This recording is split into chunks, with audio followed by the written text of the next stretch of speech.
계속해서 교육진단 시간입니다. 학생은 학업의 생산성에 이 관심이 많습니다. 또한 머리가 맑은 상태를 유지하면서 공부에 몰입할 수 있는 방법에도 관심이 많은데요. 오늘은 뇌 기능을 향상시킬 수 있는 방법과 생산적인 학습법에 대해서 알아보는 시간 갖도록 하겠습니다. 오늘도 윤일현 교육문화연구소 대표 윤일현 선생님 전화로 모셨습니다. 윤 선생님 안녕하십니까? 안녕하십니까.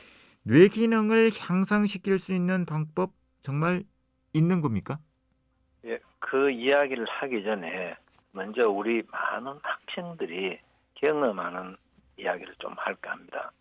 당신의 뇌 얼어붙고 있다를 쓴 일본의 뇌신경 전문가 이 츠키야마 다카시 씨는 친한 친구의 이름이나 조금 전의 일도 기억나지 않거나 아이디어가 잘 떠오르지 않는 등 갑자기 뇌가 얼어붙는 것과 같은 증상을 브레인 프리즈라고 설명합니다. 네. 이 증상은 남녀노소 누구나 경험을 하는데요. 그는 뇌기능 저하는 나이에 비례하지 않는다고 말합니다. 해마다 수능 시험을 치고 나면 지난해처럼 수능 문제가 어려울 경우에는 예를 들면 수학 시간에 갑자기 사고가 마비되어 아무것도 생각할 수 없었다. 이런 학생이 나옵니다. 혼자 집에서 풀어보면 다 해결할 수 있는데 실제 시험에서는 사고의 마비를 느낀다는 학생들도 있습니다.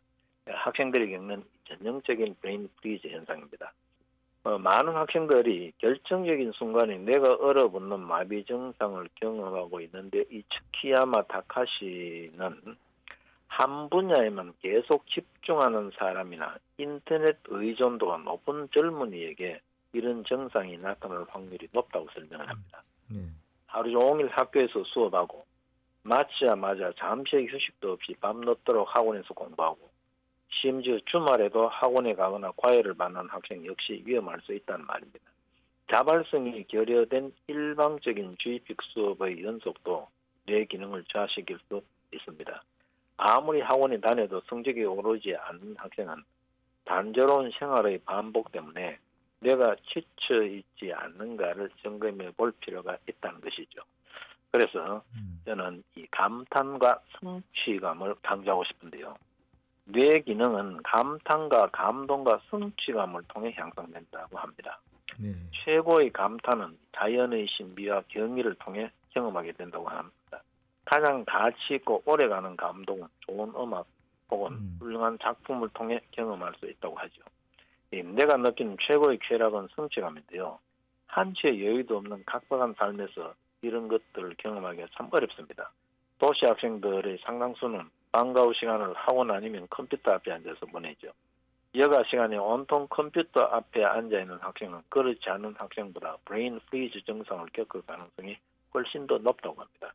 이 컴퓨터 게임을 할 때 나오는 뇌파는 중증 침미환자의 뇌파와 비슷하다는 보고서도 있습니다. 그래서 뇌 기능을 향상시킬 수 있는 방법 중에 하나는 이런 걸 한번 이야기해보고 싶은데요. 브레인 프리즈 증상을 막을 수 있는 최고의 방법은 다양한 것에 관심을 가지고 다양한 것으로부터 자극을 받는 것입니다. 이 뇌 기능을 향상시킬 수 있는 최고의 방법은 지속적인 운동이라는 연구 결과도 기억할 필요가 있습니다. 네. 토요일 오전까지 열심히 공부하고 난 후 주말 한나절 정도는 상과 덜 운동장에 나가 머리를 식히며 운동을 하는 게 뇌 기능을 향상시키는데 가장 좋은 방법이라고 합니다. 또 어떤 학자는 사실은 뇌에게 가장 강력하고 신성한 자극을 줄 수 있는 게 몸을 움직이는 운동이라는 그 이야기를 합니다.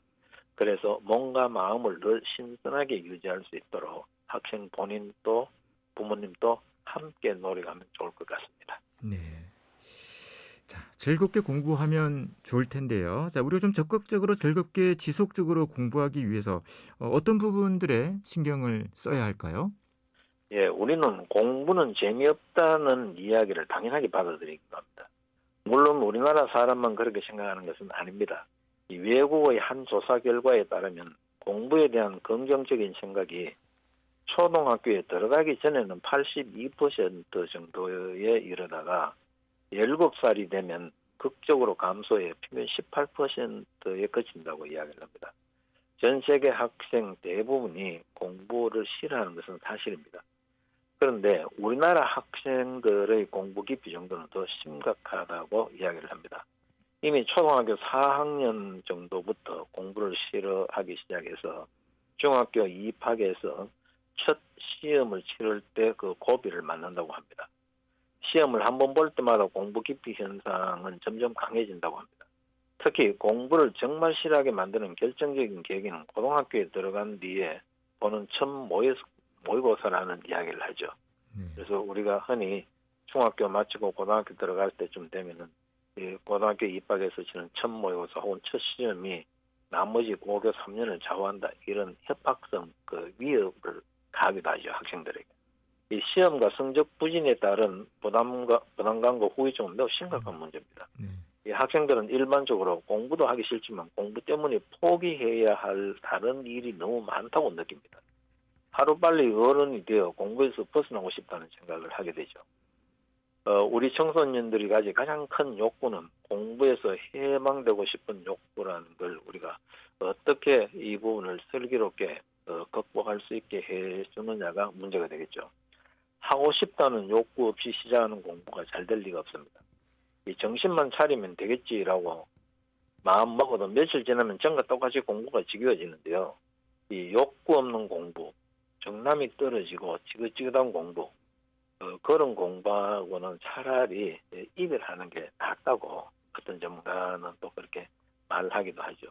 이 공부를 지겹다고 생각한다면은 그런 방식으로부터 이별을 하고 다른 즐겁게 할 수 있는 방법을 찾을 때 그래서 새로운 길이 보인다고 하니까 공부는 재미없다 혹은 하기 싫다, 이 부정적인 생각을 떨치는 작업을 지속적으로 할 필요가 있습니다.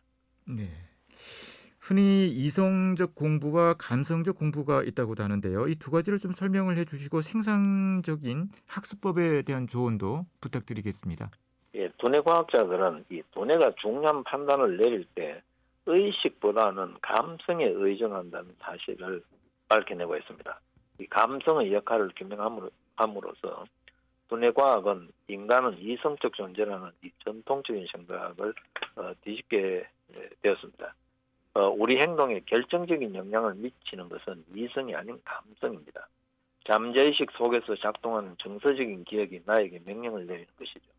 우리는 어떤 일에 대해 충분히 생각으로 따져본 다음에 판단을 내리는 것이 아니라 이 정서와 연결된 기억의 반응에 따라 매우 빠르게 의사결정을 하고 행동에 옮깁니다. 이 두뇌는 주로 정서 기억에 저장된 감성 코드에 따라 행동을 결정한다고 합니다. 예컨대 이성적으로 해야 한다는 결심보다는 감성적으로 또는 왠지 싫다는 정서가 우리의 행동을 지배하고 있는 것이죠. 굳이 두뇌 과학자의 연구 결과를 말하지 않아도 우리의 경험이 이성보다는 우리 훨씬 감성에 영향을 받는다는 걸 경험으로 알고 있습니다. 이 정서적 경험이 바뀌지 않으면 두뇌의 판단과 의사결정은 달라지지 않는다고 합니다. 생각이나 의지만으로 두뇌의 판단을 조절하기 어려운 이유는 두뇌가 스스로 경험한 사실만을 정서 기억 속에 저장하기 때문이라고 말합니다.